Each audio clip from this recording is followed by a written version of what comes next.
টেহা দিলে বাজান আমি যে কি দেখতেছি বাজান, আমি ভিতরগতভাবে যে কত কিছু জানি বাজান, কেমনে কেমনে কেমনে কেমনে কারা কেমনে কেমনে সিস্টেম করে আলগা উলগা হইতেছে এবং কত ধরনের তাইল বেতেল যে করতেছে। মানে মাওলানারা ধর্ম যারা গবেষণা করে তারা যে এত প্রকার ভিতরগতভাবে যে এত মুনাফিক হইতে পারে আমি ভাবছিলাম না।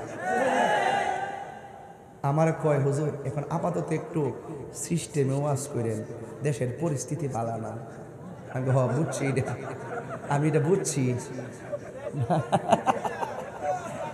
হ্যাঁ শুনে না তো, এই আবু ভাই কয় দেশের পরিস্থিতি একটু, আমি কিছু না মাশাআল্লাহ আপনি তো 200-300 বছর বাঁচবেন, যখন আপনি একটু একমত ওয়াজ করেন আমারও তো চিন্তা ভাবনা করার দরকার নেই, কারণ হক কথা বইলা যদি আবু ভাই হলে কালকে মরে জায়গা আমরা কোনো দুঃখ নাই।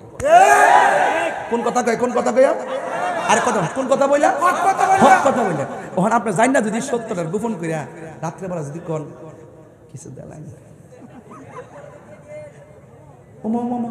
মৌলবী শব্দ সকালবেলা রং আরেকটা ধরছে, উমা এটা কি তাই? আবার নিজের মধ্যেই একটা গ্রুপ আছে, এক গ্রুপে 3 ভাগ, তুই থাকবি বিপক্ষে আর আমি থাকবো পক্ষে, আর তুই বান্ডিল দিন লইবে। গ্রুপ একটাই, ভাগ করছে 3টা, অর্ধেক জায়গায় এর সাথে অর্ধেক জায়গায় হের সাথে। এই লোকগুলো হলো মুনাফিক। এই মুনাফিকদের জন্য এই দেশের মাটিও রিস্কে আছে, ধর্ম রিস্কে আছে। কথা বলেন ঠিক কি? সুন্নিরা দেশ রক্ষা এবং ধর্মের সুরক্ষায় কথা বলে। আমাদের ইতিহাস না দেখেন, আমরা কোনোদিন কোন চেয়ারের জন্য লবিং করি নাই, কাউকে যায় ধরিও নাই। আমরা বলছি ভাই রে, আপনারা আপনাদের মতো চলতে থাকেন। এই দেশের ইনচেঞ্জে মাটি নিয়ে যদি কোনো ষড়যন্ত্র হয়, ধর্ম মদিনাওয়ালার সেই প্রেমের ধর্মকে নিয়ে যদি কেউ অপব্যাখ্যা করে আমাদের ধর্মের সুরক্ষার জায়গাকে কলুষিত করতে চায়, তাদেরকে চেক দিয়ে রেখে আপনারা আরো 100 বছর থাকেন। প্রয়োজন আমরা কাজে লাগান। আমরা দ্বারা আমরা পারি আর না পারি কিন্তু আপনার ক্ষতি করতাম না।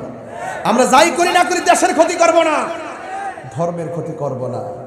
এই দেশে 53 বছর পর এরপরে আইসো আমরা প্রমাণ করতে সক্ষম হয়েছি যে কিরে সবাই তো মৌলবী, এই গ্রুপটারা ভালো মনে হয় রে, সারা জীবন কারেন্ট চলছিলাম রে, এরা দিলুম গিতুলে থেকে চা বিস্কুট খা, সুযোগ পাইলে দি ফানুক সাহেবের মতো আবার ফোনা দিয়া সুবল মা সিন্নার কেন ভাইসা ভাইসা সিন্নারে কেন।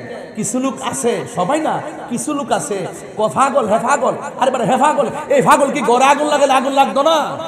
তো সুস্থ মানুষের কাজ কি এই ফাগলটার একটু দূরে রাখা। ওই আরেকটা ফাগল, আরেকটা ফাগল, এই ইকোটা একটু কমাই দে রে বাবা, বাইরে বাইরে করতেছে, বিল্ডিং আছে তো একটু ইকোটা কমাই রাখ। একটা ফাগল গত 5 দিন আমার মাথাটা পুরো নষ্ট হয়েছে। সে বলতেছে নবীজির স্ত্রী মুমিনদের মা খাদিজাতুল কুবরা রাদিয়াল্লাহু তাআলা আনহা জীবনে নাকি নামাজ পড়ে নাই, রোজা রাখে নাই, জীবনে নাকি পর্দাই করে নাই, অথচ উনি কিন্তু বড় হুজুর। উনিও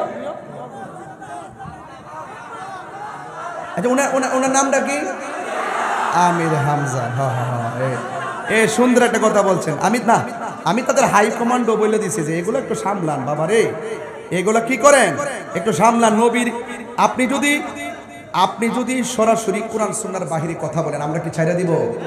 আমরা তো এই দেশ নিয়ে আছি, আমরা অন্য দেশ নিয়ে নাই। আপনি আপনার মতো চলেন, কিন্তু আপনি যখন কোনো অপব্যাখ্যা করবেন আমরা আপনাকে ধরবো। এই যে দেখেন একটা হাদিস আমি কালকা বাইর করছি, আউয়ালু মান সাল্লামা আন নবী সাল্লাল্লাহু আলাইহি সাল্লাম খাদিজাতুল কুবরা রাদিয়াল্লাহু তাআলা আনহা, সুম্মা আলী ইবনে আবি তালিব রাদিয়াল্লাহু তাআলা আনহু, সুম্মা জাফর রাদিয়াল্লাহু তাআলা আনহু।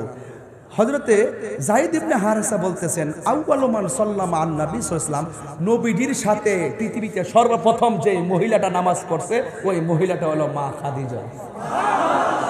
এরপরে কেডা? ও আলী ইবনে আবি তালিব রাদিয়াল্লাহু তাআলা আনহু। সুবহানাল্লাহ বলবেন না? এরপরে কেডা? ওয়া জাফর রাদিয়াল্লাহু তাআলা আনহু। এত বড় সহিহ দলিল থাকার পরও যেই ব্যক্তি মাহফিলে এসে বলে খাদিজা এত গবেষণা কইরা নাকি তিনি দেখছেন মা খাদিজাতুল কুবরা নামাজ পড়া নাই, জীবনও এক ওয়াক্ত, রোজাও একটা রাখে নাই, এমনকি পর্দাও নাকি করে নাই, অথচ মা খাদিজা হলো সেই খাদিজা ইসলামের ক্রান্তিকালে ইসলামের জন্য তার সকল সম্পত্তি ব্যয় করে দিয়েছেন, যিনি আমার নবী পাকের স্ত্রী ছিলেন, যিনি মুমিনের মা, যিনি মা ফাতেমার মা, যিনি হাসান হুসাইনের নানি। এরপর দেখেন রাহমাতুল আলামিনের সহধর্মিণী আমাদের মা যেই খাদিজাতুল কুবরাকে স্বয়ং আল্লাহ নিজে সালাম দিছে। নারে তাকবীর, নারে রিসালাত, নারে রিসালাত, আহলে সুন্নাত ওয়াল জামাত। পবিত্র ঈদে মাজিউন নবী, পবিত্র ঈদে মিলাদুন নবী, শাহপুর দরবার শরীফ, আলা নবী সাহেব কেবলা, পীর মুফতি গিয়াসউদ্দিন তাহিরি সাহেব। আমি মনে হয় একটু চিল্লাচিল্লি বেশি করতেছি আজকে। আমি কিন্তু খুতবা পড়ি নাই রাত্র বেশি হওয়ার কারণে, আর কিছুক্ষণের মধ্যে ওয়াজ শেষ করে দিব।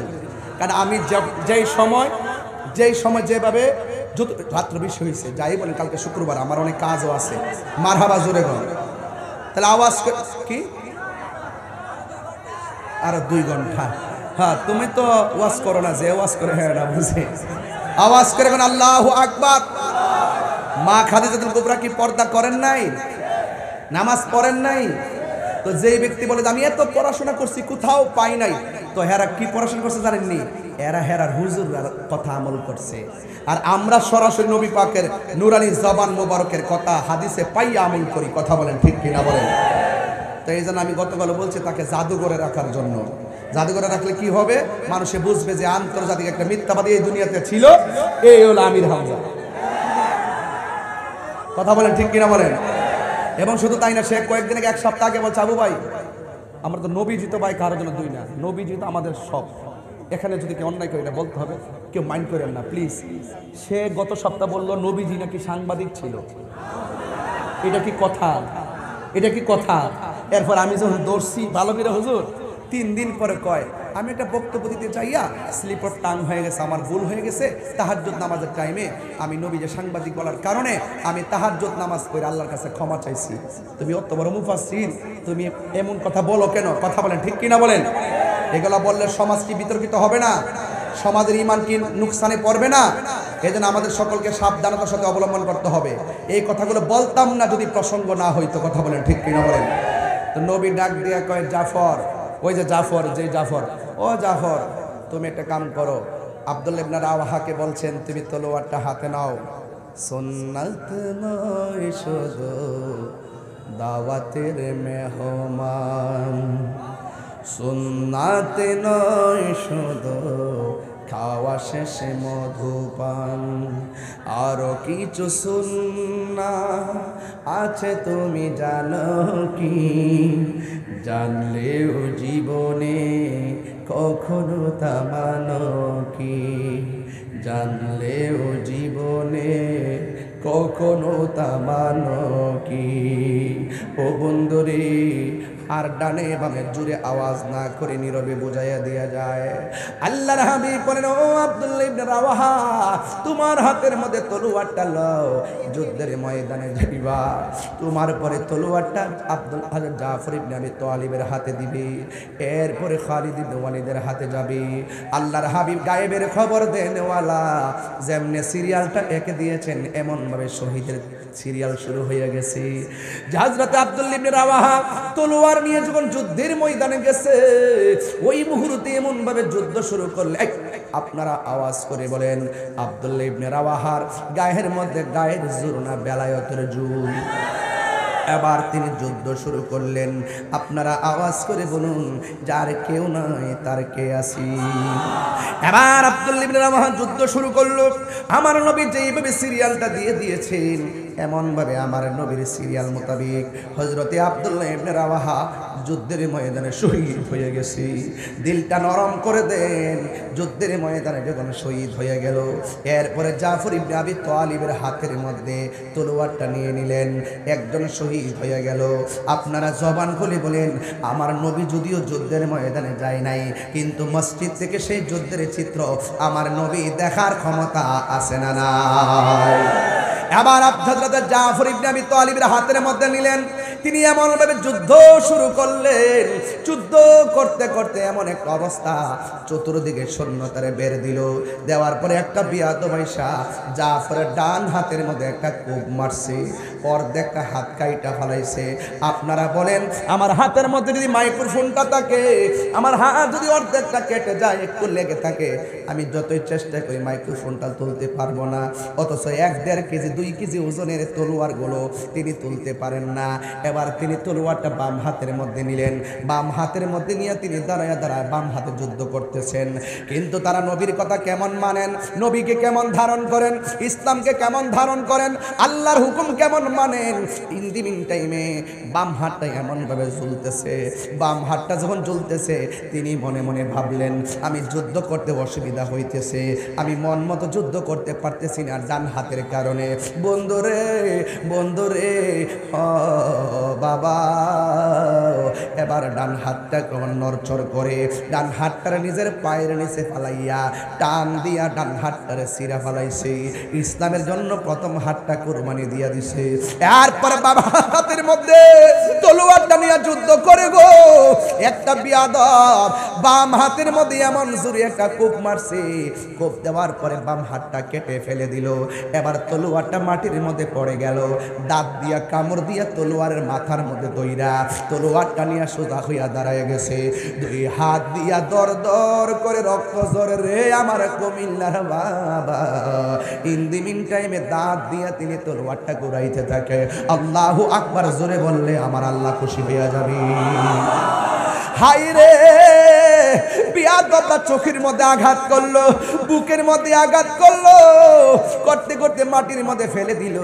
হঠাৎ করে আমার আল্লাহর হাবিব বলতেছেন, তোমরা জানো নি আমার জাফর যুদ্ধের ময়দানে শহীদ হয়ে গেছে, আমার জাফর যুদ্ধের ময়দানে শহীদ হয়ে গেছে। তোমরা জানো নি আমার জাফর কি করুণ ভাবে শহীদ হয়েছে, ডান হাত কেটে ফেলেছে, টান দিয়া ডান হাতটার সিরা বাম হাতের মধ্যে তলোয়ারটা নিয়ে গেছে, বাম হাতটারে কেটে ফেলেছে, তলোয়ারটারে কামড় দিয়া দাঁত দিয়া ধরছে। ও আমার যুবক ভাইয়েরারি, ও মুরব্বী আব্বারা, ও পর্দার আড়ালের মা বোনেরা, এলাকার গণ্যমান্য ব্যক্তিবর্গ একটু খেয়াল দেন রে আবা। ও বন্ধু, আমার নবী বলে, ও পৃথিবীর মানুষ, তোমরা জানো নি আমার জাফর দুনিয়াতে হাত কুরবানি দিছে, নিজের জীবনটারে কুরবানি দিয়া দিছে। তোমরা জানো নি আমার জাফরের দাম আল্লাহ কত বাড়াইব। আমার নবী আপনার নবীকে সাহাবায়ে কেরাম বলেন, ইয়া রাসূলুল্লাহ, নবী গো, ও মায়ের নবী কেমন বাড়াবে?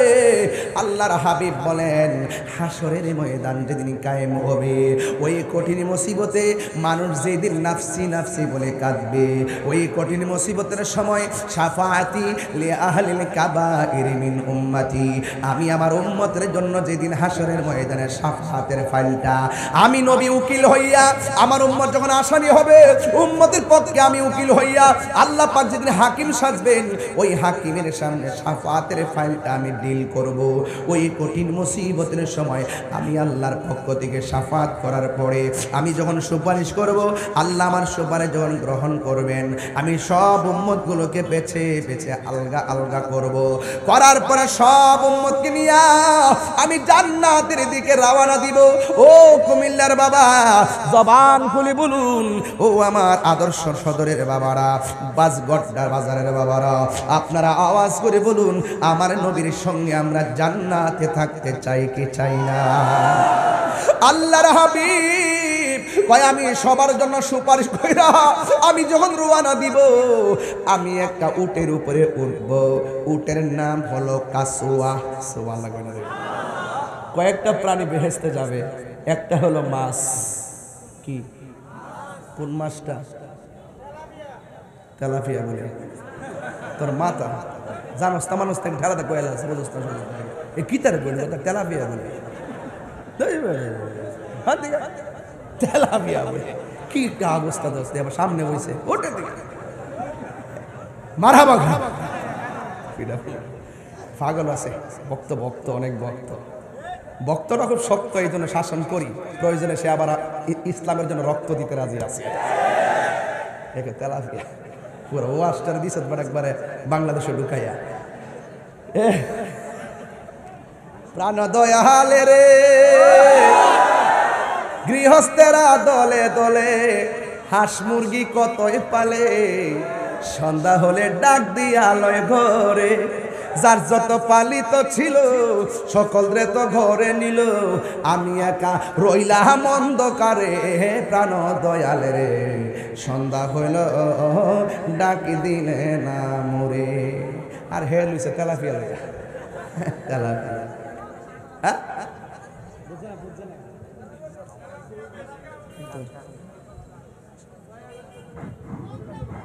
সকল কোন আল্লাহু আকবার তাইলে আপনারা বলেন যে মাছটা জান্নাতে যাবে এই মাছটা হলো সেই মাছ যেই মাছটা আমার ইউনুস নবীরে বক্ষণ করেছিল কথা বলেন ঠিক কিনা আর একটা গাছ জান্নাতে যাবে ওই খেজুর গাছটা হলো উস্তনে হান্নানা এবার একটা উট বেহেশতে যাবে এই উটটা হলো আমার নবী যেই প্রাহনের মধ্যে যেই উটটা ব্যবহার করতেন সেই উটটা জান্নাতে যাবে জোরে জোরে কি সুবহানাল্লাহ বলা যাবে না আল্লাহু আকবার এই জন্য আমার যুবক ভাইরা আল্লাহর হাবিব বলেন আমি সবাইকে নিয়ে জান্নাতে রওনা হব আমার জাফর যে যুদ্ধের ময়দানে শহীদ হয়ে গেছে তোমরা জানোনি এই জাফরের সম্মান আল্লাহ কত বাড়াইছে কয় যেই দিন আমি উটের উপর উঠবো আমার উটের গলার মধ্যে একটা রশি থাকবো এই রশিটা অন্য কোনো সাহাবীর হাতে থাকবে না যেই সাহাবীর হাতে থাকবে সে হলো আযানের পাখি ইসলামের প্রথম মুয়াজ্জিন যার নাম হলো হযরতে বেলাল নাম কি চেহারা কি খুব সুন্দর ছিল সুর কি খুব ভালো ছিল দাঁতগুলা ছিল উঁচা উঁচা এত কালো ছিল নিগ্রুর মতো কিন্তু তিনি আল্লাহর কাছে অনেক প্রিয় ছিল তিনি যখন আজান দিত তার আজানের প্রেমের ধাক্কা আরশে আজিমের মধ্যে লাগতো আল্লাহু আকবার আল্লাহু আকবার আল্লাহু আকবার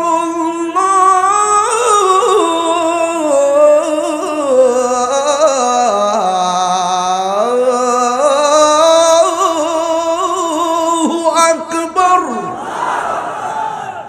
শান্তি লাগেনি আশহাদু আল্লা ইলাহা ইল্লাল্লাহ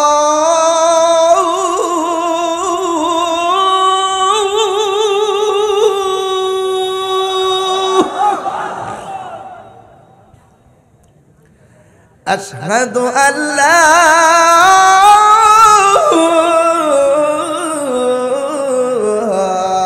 إله إلا الله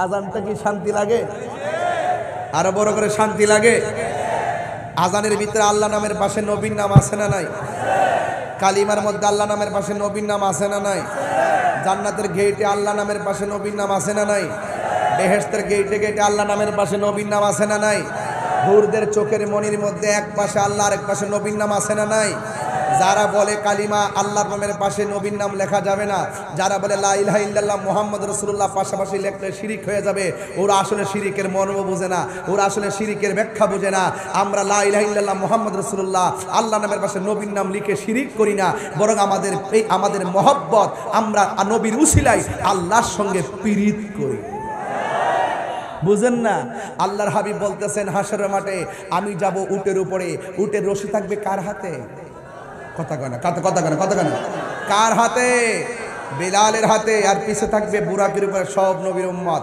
ইন দি মিন টাইমে সব নবীর উম্মত থাকবে আমার নবীর উম্মতের পিছনে জোরে কন্যা সুবহানাল্লাহ এরপর আমার নবী বলেন এই জাফরের মর্যাদা আল্লাহ এত বাড়াই দিছে যখন সব মানুষ যখন হেঁটে হেঁটে জান্নাতে যায় তখন আমার জাফর যে দুনিয়াতে দুই হাত কেটেছে দুই হাতের মধ্যে আল্লাহ রাব্বুল আলামিন দুইটা পাখা লাগায় দিবে দুইটা ডানা লাগায় দিবে এই দুইটা ডানা যখন লাগায় দিবে বেহেশতের সেই নুরানি পাখার ডানা দিয়া সে সবার মাথার উপর দিয়ে দিয়ে উড়াল দিয়ে দিয়ে জান্নাতে ঢুকে যাবে তাহলে যারা আল্লাহর জন্য নবীর জন্য জীবন দেয় এদের দাম কি কম না বেশি?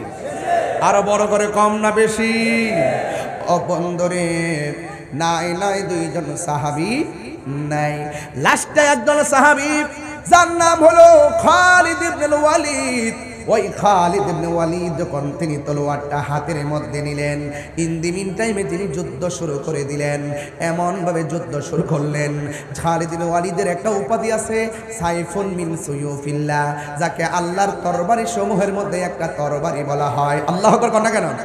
যাকে আল্লাহর তরবারি সমূহের মধ্যে একটা তরবারি বলা হয়। ওই খালিদ ইবনে ওয়ালিদের হাতের মধ্যে তলোয়ারটা নিয়ে নিল। এখন আমি আপনাদের বাসগড্ডায় প্রমাণ করতে চাই, আপনার বাসগড্ডা বাজারের মধ্যে মানুষের কাছ থেকে ভোট নিতে চাই। আপনারা জবান খুলে কোন শহীদ হয়ে গেছে কয়জন? আরো জোরে কোন কয়জন? আমার নবী সেনাপতি বানায়া পাঠাইছে কয়জন? বাকি আছে কয়জন? এই জন যদি ফেল হয় গোটা যুদ্ধ চলে যাবে কাফেরদের অনুকূলে। কিন্তু হযরত খালিদ ইবনে ওয়ালিদ ইন দি মিন টাইমে ওই খালিদ ইবনে ওয়ালিদ তিনি যুদ্ধের ময়দানে পতাকাটা হাতে লইয়া তলোয়ারটা হাতে লইয়া তিনি যুদ্ধ শুরু করলেন। বন্ধুরে বন্ধুরে, ও বাসগড্ডার বাজারের বাবা, কুমিল্লা দর্শনের বন্ধুরা, কি বলবো আপনাদের সামনে নবীর সাহাবীদের মহব্বত। এবার তিনি যুদ্ধ শুরু করলেন। 90 থেকে 80, 90 থেকে 95, 98 ভাগ যুদ্ধের রেজাল্ট মুসলমানদের অনুকূলে চলে আসছে। মুসলমানরা বড় খুশি। যখন 2% বাকি আছে, ওই মুহূর্তে সেনাপতি কি করছে জানেন নি? ওই সেনাপতির মাথার হেলমেটটা পড়ে গেছে, এই জন্য সে পিছন দিকে দিয়ে রওনা হয়ে গেছে। চিৎকার মেরে কি আল্লাহু আকবার বলা যাবে না? পিছন দিক দিয়ে চলে আসলো। অন্যান্য সাহাবীরা ডাক দিয়া কয়, ও খালিদ ইবনে ওয়ালিদ, মাত্র 2% বাকি আছে, আপনি পিছন দিক দিয়ে রওনা হলেন। কাফেররা তো আমাদেরকে ধাওয়া করছে, কাফেররা তো আমাদেরকে পাকড়াও করেছে, বিজয়ের মালা কাফেরদের দিকে চলে যাচ্ছে। আপনি মেহেরবানি করে আমাদের হেলমেটটা মাথার মধ্যে নেন, আমাদের হেলমেটটা আপনার মাথার মধ্যে লাগান। সে বলে না, আমার হেলমেটটাই লাগবে, ধুলাই দূষিত।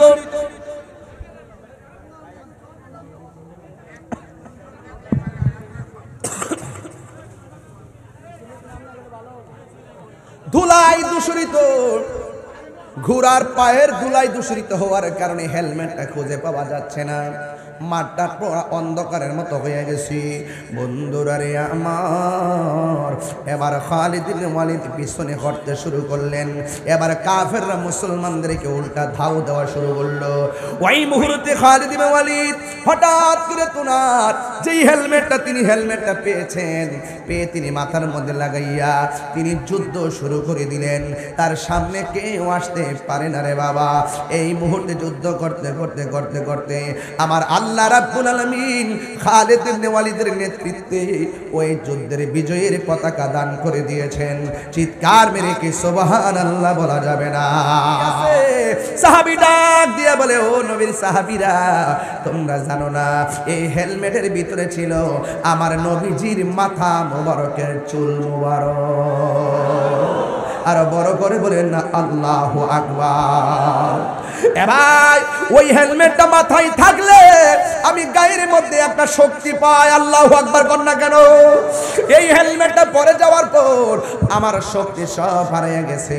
এই জন্য আমি বাসগড্ডা বাজারে বলে দিয়ে যায়, নবীর চুল মুবারকে এত বরকত, নবীর চুল মুবারকে এত বরকত, নবীর কদম মুবারকের ধুলা মুবারকের মধ্যে বরকত আছে না নাই? আর চিৎকার মেরে বলেন না আছে না নাই?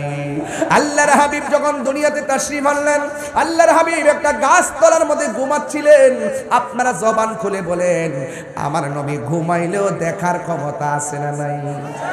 আর বড় করে আছে না নাই? এবার নবীরে মারার জন্য একটা ইহুদি গেল, নবীরে শেষ করে দিবে কেন? কই আকাশের মেঘমালা যারা ছায়া দেয়, পাথরগুলো যার কদম মুবারক লাগলে নরম হয়ে যায়, এবং বনের গাছ গাছালিগুলো ঝুঁকে গিয়ে যারা সালাম দেয়, পাখিগুলো তাকে সালাম দেয়, গাছ গাছালি সালাম দেয়। এই নবী যদি একটু আস্তে আস্তে বড় হয় তাইলে আমাদের বাপ দাদার ধর্মের উপরে চুনকালি লেগে যাবে। এই জন্য সে নবীরে মারার জন্য গেল। আল্লাহর হাবিব গাছতলায় শুয়ে রইলেন। ইন্দি মিন টাইমে ওই মুহূর্তে ইহুদি যখন নবীরে মারার জন্য ছুরিটা লইয়া গেল, হঠাৎ করে তার দুইটা ভালো চোখ অন্ধ হইয়া গেল। অন্ধ হওয়া ভালো, কিন্তু অন্ধ চোখের মধ্যে যন্ত্রণা ভালো না। এবার যখন যন্ত্রণা নিয়ে বাড়িতে গেল, তার একটা মেয়ে ছিল। মেয়েটা ডাক দিয়া কয়, বাবা ভালো চোখ নিয়ে গেছেন, হঠাৎ করে কেন আপনার চোখটা অন্ধ হয়ে গেল? ও শুধুমাত্র অন্ধ নয়, আপনি ব্যথার জন্য অনেক কান্নাকাটি করতেছেন। মেয়ের বাবা ডাক দিয়ে কয়, তুমি কি দেখো না এই দেশের মধ্যে একজন নবী আসছে যার চেহারা দেখলে বড় মায়া লাগে? তুমি কি দেখো না যেই নবী রাস্তা দিয়ে হাঁটলে আকাশের মেঘমালা ছায়া দেয়, যিনি পাথরের মধ্যে কদম রাখলে তুলার মতো নরম হয়ে যায়, ইনি যদি দিনে দিনে বেঁচে থাকে তাইলে কি আমাদের বাপ দাদার ধর্ম থাকে নাকি? এই জন্য আজকে মারার জন্য গিয়েছিলাম। জোরে জোরে কি নাউজুবিল্লাহ বলা যাবে না? আমি তার মারার জন্য গিয়েছি। যখন আমি তলোয়ার নিয়ে মারতে গেলাম, হঠাৎ করে আমার দুইটা চোখ অন্ধ হয়ে গেল। মেয়েটা মনে মনে কয়, আব্বা আপনি কারে মারতে গেছেন? আপনি যারা মারতে গেছেন এই নবীর আমি যেই দিন দেখছি, ওই নবীর প্রেমে পইরা আমি কালিমা পইরা মুসলমান হয়ে গেছি। যে যারে চিনে সে তারে কিনে। ও বন্ধু, হেদায়েত বড় নিয়তির ব্যাপার, কথা বলেন ঠিক কিনা? এবার মেয়েটা মুখ খুললা বলে না, মুখ খুললা বললে বাবা যদি আবার মেয়েটারে মারে, এই জন্য গোপন রাখলেন। ওই মুহূর্তে মেয়েটা বলেন, এখন কি করব? ডাক্তারের কাছে গেছে, চোখ দুইটা ভালো হয় না। কবিরাজের কাছে গেছে, চোখ দুইটা ভালো হয় না। তার কণ্ঠের মধ্যে এমন বিকট আওয়াজ, বাড়িঘরের মানুষ বিরক্ত হয়ে গেছে। ওই মুহূর্তে বাড়িঘরের মানুষ ডাক দিয়ে বলেন, তুমি তোমার বাবাকে এখান থেকে নিয়ে যাও। তোমার বাবার অস্থির কান্নাকাটির কারণে আমরা ঘুমাইতে পারি না। তোমার বাবার নিয়ে জঙ্গলার ভিতরে চলে যাও। শত হইল তো মেয়েরা বাবা মায়ের বড় ভক্ত হয়, বাবারে কেমনে ফালাইয়া দিবে? এবার মেয়েটা এলাকার মানুষকে ডাক দিয়ে বলেন, ও আমার সমাজের মানুষ, তোমরা বলতেছো আমার বাইরে নিয়ে, আমার বাবারে নিয়ে আমি একটা জঙ্গলায় যাওয়ার জন্য। আমি একটা মেয়ে মানুষ, আমি কেমনে আমার বাবাকে নিয়ে থাকবো? সমাজ ছাড়া তো আমি থাকতে পারি না। Man can not live alone. মানুষ একা থাকতে পারে না, তাই তো সঙ্গ লাগে। আমার সঙ্গে তো কোনো সঙ্গ নাই। I thinking about my self. আমি আমার জীবন নিয়ে বড় শঙ্কা করছি, চিন্তা করছি। তোমরা একটা কাম করো, শুধুমাত্র আজকে রাত্রটার সময় দাও, আগামীকাল আমার বাবাকে নিয়ে আমি জঙ্গলায় চলে যাব। কিন্তু আমার বাবার কারণে তোমরা কষ্ট পাও, সেটা আমি কোনোদিন বরদাস্ত করব না। তোমাদের কথা মোতাবেক একটা রাত আমাকে থাকতে দাও। ওই মুহূর্তে মেয়েটা রাতের বেলা নামাজ পড়া ঘুমাইয়া গেছে। মেয়েটা ঘুমের ঘরে স্বপ্নে দেখেন কে জানে তার আয়েশা বলতেছে, মা তোর বাবার চোখের মধ্যে কবিরাজের ওষুধ বাইটটা দিল কাজ হবে না।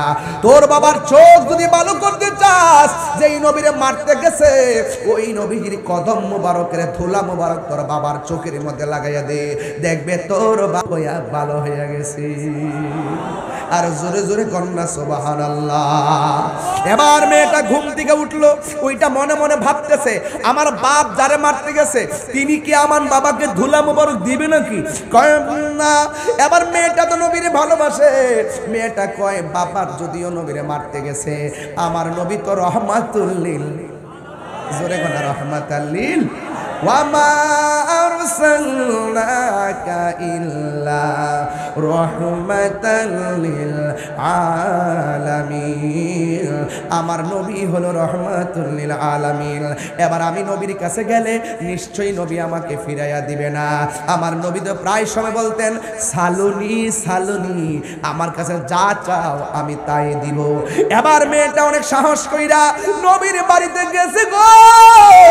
যায়া ডাক দিয়ে আসসালাতু ওয়াসসালামু আলাইকা ইয়া রাসূলুল্লাহ, ইয়া রাসূলুল্লাহ আপনার কদমে সালাম। আমি একটা দরখাস্ত নিয়ে আপনার কাছে এসেছি। আমার বাবা জাতে হইল ইহুদি, আপনার রূপ সহ্য করতে না পাইরা আমার বাবা আপনাকে মারার জন্য তলোয়ার নিয়ে আসছে। আমার বাবা আপনাকে মারার জন্য ঘুমের মধ্যে আঘাত করতে আসে। আমার বাবা অন্ধ হয়ে গেছে। এখন অন্ধ হয়েছে তো বড় কথা নয়, আমার বাবার চোখের মধ্যে এমন জ্বালা, এমন যন্ত্রণা, এমন ব্যথা, এমন বিষ, বাড়িঘরের মানুষ কেউ ঘুমাইতে পারে না। সবাই বলছে আমার বাবার যেন আমি দূরে কোথায় নিয়ে যাই। আমি একদিন সময় নিয়ে রাতের বেলা ঘুমাইছি, ঘুমের ঘরে আমি স্বপ্নে দেখলাম আমার একজন এসে বলতেছে আপনার কদম মুবারকের ধুলা মুবারক লাগাইলে আমার বাবার চোখ নাকি ভালো হয়ে যাবে, দিবেন নি গো নবী,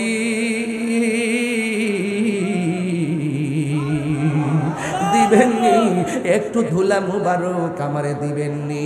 আপনারা জবান খুলে কোন আমার নবী রহমাতাল লিল আলামিন।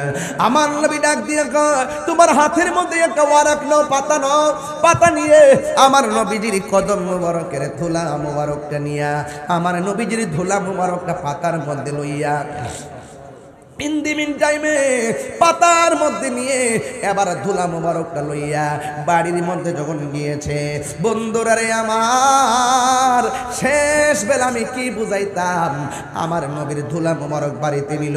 মেয়ের বাবা ডাক দিয়া কয় মা কোথায় গেলা, আমার জন্য কোনো ওষুধ আনছনি?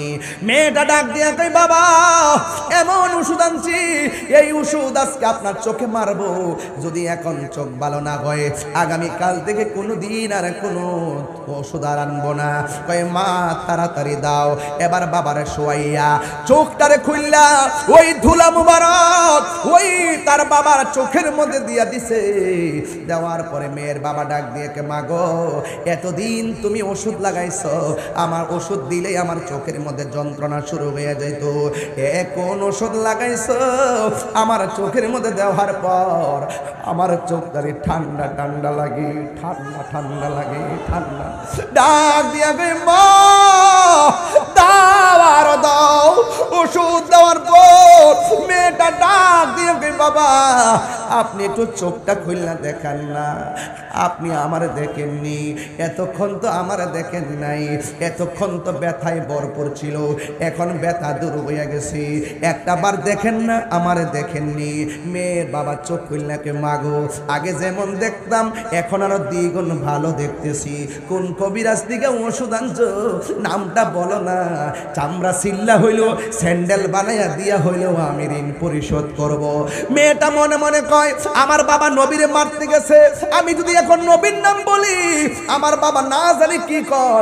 এরপর বাবা বারে বারে রিকোয়েস্ট করে মা বলো না কোন ডাক্তার আমার চোখের চাহনি আমাকে ফিরিয়ে দিয়েছেন, একটা বার তুমি নামটা বলো না। মেয়েটা মনে মনে কয় যদি আমি নামটা বলি এমন হতে পারে রুক্ষ শরীর এখন শুষ্ক হয়ে যেতে এবং ভালো হয়ে যেতে পারি, একদম নির্জীব মন এখন সজীব হয়ে যেতে পারি। এবার মেয়েটা ডাক দিয়ে কয় ও বাবা আপনি যেই নবীরে মারার জন্য তলোয়ার নিয়ে গেছেন আমি স্বপ্নে আদিষ্ট হইয়া ওই নবীর কদম মুবারকের ধুলা মুবারক আপনার চোখের মধ্যে লাগাইছি, এরপরে আপনার চোখ দুইটা ভালো হইয়া গেছে। মেয়ের বাবা ডাক দিয়া কয় কি বললি, যারা আমি দুশ্মন মনে করি তার ধুলাই না আমার চোখের মধ্যে লাগাইছস, এই চোখ আমি রাখবো না। খাতামাল্লাহু আলা কুলুবিহিম ওয়া আলা সামঈহিম ওয়া আলা আবসারিহিম গিশাওয়া ওয়া লাহুম আযাবুন আযীম। যার নসিবে হেদায়েত না, যার কলবে মোহর মেরে দিয়েছে তারে আপনি যতই বুঝান সে বুঝবে না, ঘুরাইয়া ঘুরাইয়া আগের দিকে চলে যাবে। এই জন্য হেদায়েত বড় নিয়তির ব্যাপার, নসিবের ব্যাপার।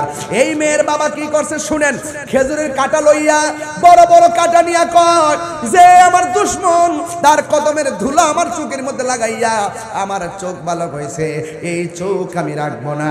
এবার খেজুরের বড় বড় কাঁটা দিয়া চোখের মধ্যে আঘাত করে এবার মেয়ের বাবা তো কি ব্যাপার কি ওষুধ লাগাইল, আমি যে চোখের মধ্যে যত আঘাত করি আমার চোখের পাওয়ার দিয়ে আরো দ্বিগুণ বাড়ে। আর জোরে জোরে বলে না সুবহানাল্লাহ। বাবারা এবার মেয়ের বাবা যাইতে যাইতে আমার নবীর কাছে গেল। এবার মেয়েটা বাবার আগে যাইয়া নবীরে ডাক দিয়ে কয় ইয়া রাসূলুল্লাহ নবী গো,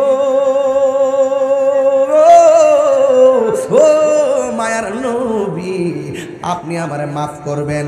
আমার বাবা তো আপনার কাছে আবার আসতেছে, না জানি আবার আপনারা আক্রমণ করে কিনা। ফাতাবাসসামা রাসূলুল্লাহি সাল্লাল্লাহু তাআলা আলাইহি ওয়াসাল্লাম, নবী দেরি করে নাই, মেয়েটার কথা শুননা আমার নবী একটা মুস্কি হাসি মারলেন, কারণ আমার নবী ভালো করে জানেন ঘটনাটা কি হইব। এবার মেয়ের বাবা নবীর কাছে আইসা কয়ে, চোখ আমি রাখবো না। আল্লাহ ডাক দিয়ে কয়, জিব্রাইল আমার বন্ধু নবীরে জানাইয়া দে, আমার বন্ধু নবীরে বলে দে এই পাগলারা যেন আমার নবী একটা এলান দিয়ে দেয়। ডাক দিয়া কয়, নবী ডাক দিয়া কয়, ও পাগলা, যেই কদমের ধুলা মোবারক তোমার চোখের মধ্যে লেগে অন্ধ চোখ ভালো হয়েছে, তুমি যতই চেষ্টা করো না কেন এই অন্ধ চোখ ভালো হয়েছে, এই ভালো চোখ আর অন্ধ হবে না। চিৎকার মেরে কি আল্লাহু আকবার বলা যাবে না? তাইলে এখন প্রশ্ন হলো, আপনি যে নবীর এখানে আমার মতো আপনার কদমের ধুলা যদি ভালো চোখের মধ্যে দেন, কানার ঘরের মেনা,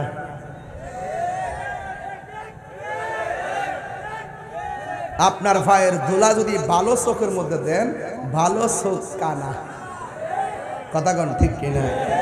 আর আমার নবীর কদম মুবারকের ধুলা মুবারক অন্ধ চোখের মধ্যে দেওয়ার পর অন্ধ চোখ ভালো হয়ে যায়, সেই চোখ আর কখনো অন্ধ হবে না। আমার আল্লাহ সিদ্ধান্ত।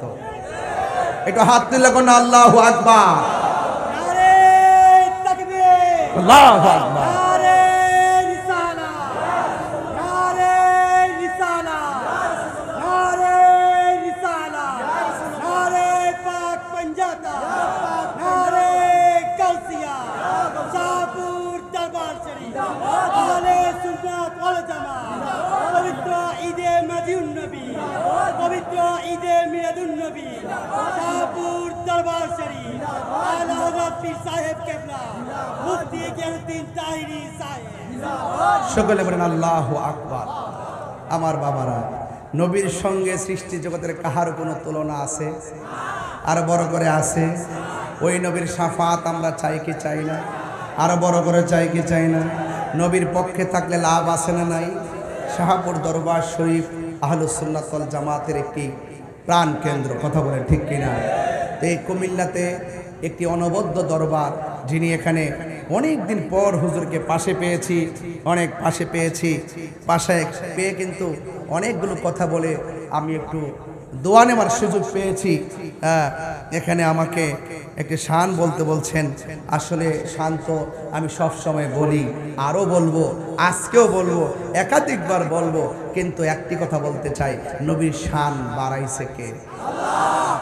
ওয়ারাফানা, বলেন ওয়ারাফানা লাকা যিকরাক, নবীর সম্মান বাড়িয়েছেন আমার আল্লাহ সুবহানাল্লাহ। শুধু তাই নয়, ওয়ালা সাউফা ইউতিকা রাব্বুকা ফাতারদা, আল্লাহ বলেন ও বন্ধু, অচিরেই আমি আপনাকে দিতে দিতে দিতে দিতে এমন দেওয়া দেব আপনি সন্তুষ্ট হয়ে যাবেন।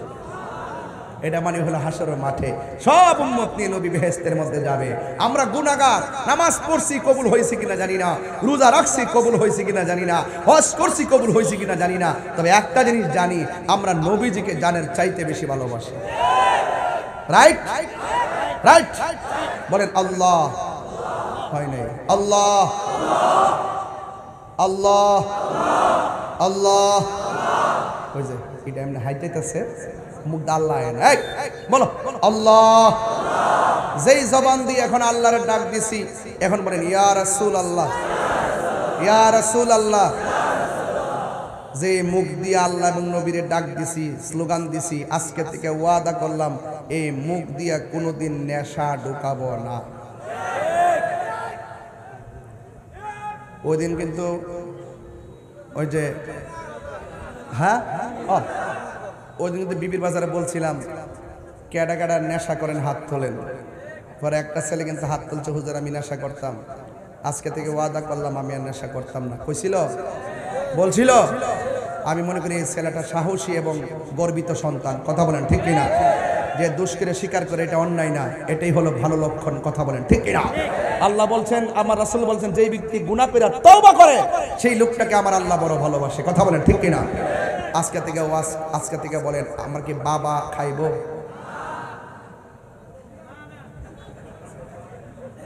না কইতো না এমনি সাইরিছে বাবা খাইব চলবে না আসতে হইছে বন্ধ বাবা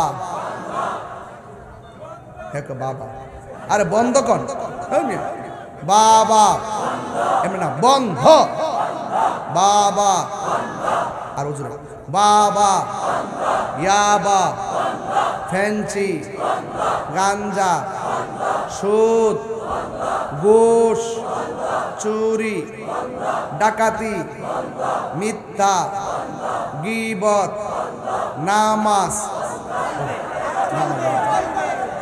তো হুঁশ রাখতেন না আপনারা হুঁশ রাখতেন না এইভাবে তো হুট করে ঠাড়া পড়বো এই ঠাড়ার ভিতরে লাহাউলা বলা কথা পড়তে হইব কথা কন ঠিক না তৈলে না শয়তান দূরে থাকতে কথা কন ঠিক কিনা বলেন এখন বলবেন চলবে বলে কি কি কি চলবে নামাজ জামাইরা আপনারা কোন না চলবে নামাজ রোজা হজ যাকাত ইবাদত মহব্বত সোহবত খেদমত ভালো কথা ন্যায্য কথা উচিত কথা গাঞ্জা চলবে ইনশাআল্লাহ বলেন আমরা যা ওয়াদা করছি রক্ষা করতে পারবো এই জবানি কোনদিন হারাম ঢুকবো নেশা ঢুকবে যদি আমার ওয়াজ 30 সেকেন্ডের জন্য আজকে ভালো লেগে থাকে বিদায় বেলায় বলবো আমার ওয়াজ যদি 30 সেকেন্ডের জন্য ভালো লেগে থাকে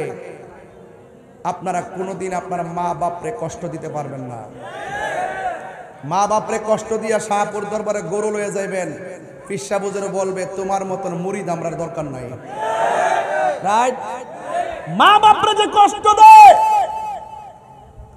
সে কোনোদিন সুখ পাবে মা দোয়া করলে সন্তান ওলি হয়ে যায় কথা বলেন ঠিক কিনা মা সন্তান করলে সন্তান কি হয়ে যায় ওলি হয়ে যায় মার বদদুয়া দিলে হিরু জিরু হয়ে যায় কথা বলেন ঠিক কিনা কি হয়ে যায়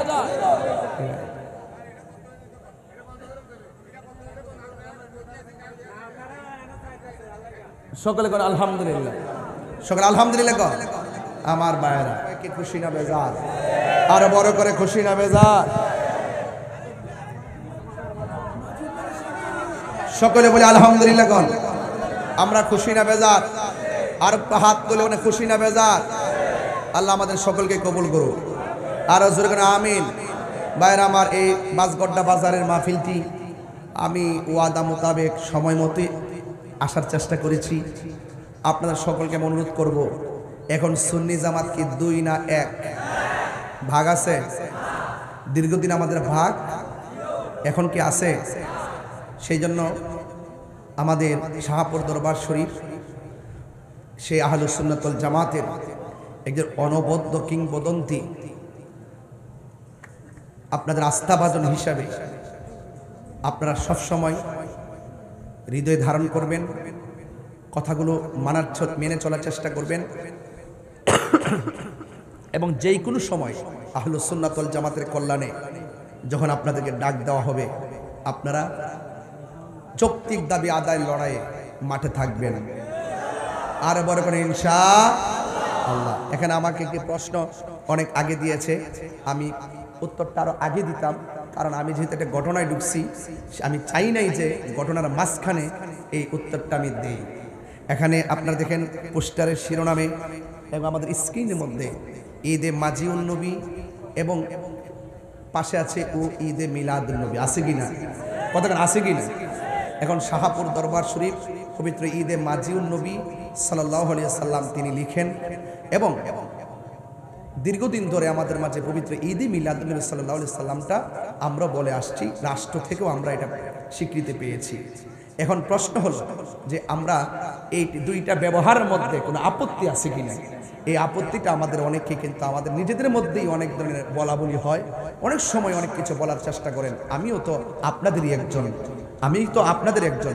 তো পবিত্র ঈদে মিলাদুন নবী সাল্লাল্লাহু আলাইহি সাল্লাম যিনি লিখছেন তারাও আমাকে অনেক মহব্বত করে পবিত্র ঈদে মাজিউন নবী সাল্লাল্লাহু আলাইহি সাল্লাম যিনি লিখছেন তিনারা আমাদেরকে মহব্বত করে এই মহব্বতের মধ্যে কোনো পার্থক্য পাইছেন তাহলে আপনারা এই দুইটা দৃষ্টিভঙ্গিকে নিয়ে আপনারা প্রশ্ন করবেন না পবিত্র ঈদে মাজিউন নবী যেটাকে বেস করে লেখে সেটাকে তিনি ফলো করেছেন কাদ জাআকুম মিনাল্লাহি নূর আল্লাহ বলছেন অবশ্যই তোমাদের কাছে আমার পক্ষ থেকে নূর এসেছে। সুবহানাল্লাহ।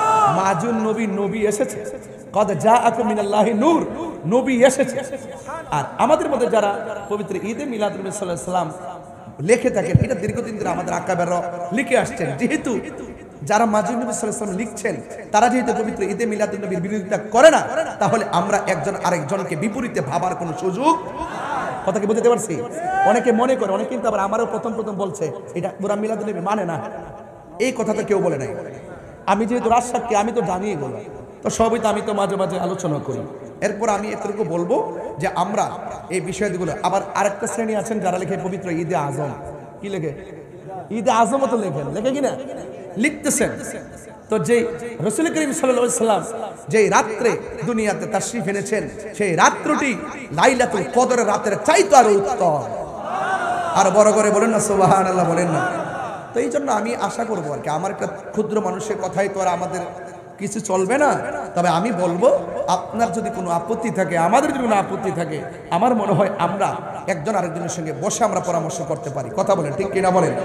তবে আপাতত এই বিষয়াদিগুলো নিয়ে একদম দূরত্ব তৈরি করা, কোনো বিভাজন তৈরি করার কোনো সুযোগ আমি দেখতেছি না। কি এটা? আপনারা একটু পিছনে আজকে বেশি কথা বলছেন, যেই বলছে বেশি কথা বলছেন, আমি দেখছি। এ আসতে, আপনারা তো আমার হাসিয়ত ভালো করে জানেন, আমি কিন্তু খুব মিশুক মানুষ এবং আমার আধিপত্য সম্পর্কে আপনারা জানেন। আমি কখনো বিয়াদবকে প্রশ্রয় দিই না, এটা কিন্তু ক্লিয়ার কথা নাকি? এখানে একজন আওলাদুর রাসূল বসে আছে, আমি কি বুঝতে পারতেছি? শিরার মতো থাকবেন, শিরার মতো। এই যে আবু ভাই, আমি তো আমাকে যদি বলেন যে তিনি এতক্ষণ বসে আছে, আমি মনে করছি বক্তব্য দিয়ে চলে যাবেন। কেন? কারণ ওনাদের অনেক ব্যস্ততা আছে। এই ব্যস্ততার ভিতরেও যেখানে পীর সাহেবদের বসে আছেন, উলামায়ে কেরাম বসে আছেন, বাসগড্ডা বাজার, এই মাহফিলের এই এলাকার মানুষগুলো যে ভালোবাসেন, এটা কি আপনারা যথেষ্ট মনে করতে পারেন না? তিনি যে এত রাতের পর্যন্ত বসে আছেন, ওনারা তো অনেক ব্যস্ত থাকে। এই ব্যস্ততার ভিতরে আসছে, এটা আমি তো খুশি করার জন্য বলছি না, আসলেই ব্যস্ত থাকে। দেশের একটা ক্রাইসিস মুভমেন্টে ওনারা অনেক ব্যস্ত থাকে। এই ব্যস্ততার ভিতরে এই প্রোগ্রামটা শুরু থেকে শেষ পর্যন্ত আপনারা যেভাবে দাঁড়িয়ে আছেন, যারা বসে আছেন, সব জায়গায় মানুষ কষ্ট করে বসে আছেন। তাইলে এই ফাঁক দিয়া কি আমরা কোনো আদবহীন কাজ করতে পারবো? আমি বাইরে ধন্যবাদ দেই। আর শুরুতে বাইরে প্রস্তাব করছি আমাদের আহলুস সুন্নাত ওয়াল জামাতের প্রোগ্রামগুলো আপনি এবার থাক্কা করে দিবেন সুন্দর করে। হ্যাঁ, ঠিক আছে না ভাই? একদম সুন্দর করে দিন। প্রশাসনিকভাবে যারা আছেন যেন কখনো যেন আমাদেরকে কোনো বিপরীতমুখী মনে করা না হয়। আমরা দিনকে দিন বলি, রাতকে রাত বলি, কিন্তু মূলত আমরা উশৃঙ্খল না, আমরা বিশৃঙ্খলবাজি করি না। কথা বলেন, ঠিক কিনা? আমরা একটা আদর্শ নিয়ে আছি এবং আগামী 30শে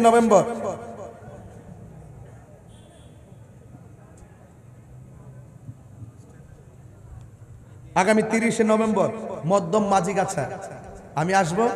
শাহপুর দরবার শরীফের পীর সাহেব হুজুর থাকবেন, আমি থাকবো, আমার ভাই আবু ভাইও থাকবেন। আপনি কিন্তু থাকবেন, কয়ে দিলাম, আগে বলে রাখি ইনশাআল্লাহ। কোন ইনশাআল্লাহ?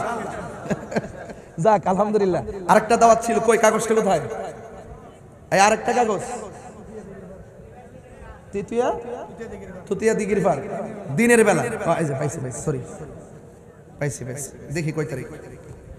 আগামী 25শে অক্টোবর। হ্যাঁ, গুরুত্বপূর্ণ একটা মাহফিল। এখানে থাকবেন প্রধান আকর্ষণ আল্লামা, সভাপতিত্ব করবেন হযরত আল্লাহ মাওলানা মুফতি আবু নাসের জিয়াদি হুজুর মুদাজ্জিল্লাহুল আলী, এবং প্রধান আকর্ষণ হিসেবে থাকবেন আমার উস্তাদ আল্লামা উপাধ্যক্ষ আল্লামা আবুল কাশেম মোহাম্মদ ফজলুল হক হুজুর থাকবেন, এবং প্রধান অতিথি হিসেবে থাকবেন জনাব তুফাইল আহমদ সাহেব, এবং আরো অনেক অতিথিবৃন্দরা থাকবেন। আলহামদুলিল্লাহ বলেন। আপনারা সবাই থাকার চেষ্টা করবেন। আমি অনেক তাড়াহুড়া করে অনেক কথা বলেছি, আমার কথাগুলোর ভিতরে বেশিভাবে কথা বলতে গিয়ে ল্যাঙ্গুয়েজ এদিক সেদিক হতে পারে, স্লিপ অফ টাং হতে পারে, এবং আমার উচ্চাঙ্গের কারণে অনেকের কষ্ট হতে পারে। আল্লাহ যেন এই কষ্টগুলো, এই দুঃখগুলো এই বিরক্তি মার্জনা করে দেন, এবং আপনারা কষ্ট পেতে আমাকে ক্ষমা করে দিবেন।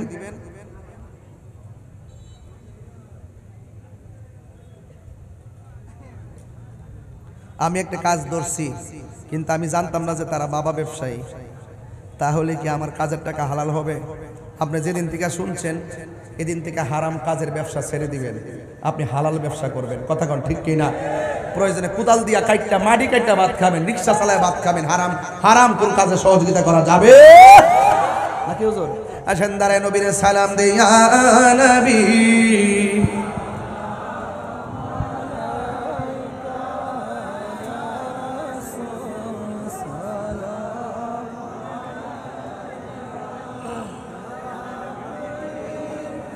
সালাম আলাইকা সালাওয়াতুল্লাহ ইয়া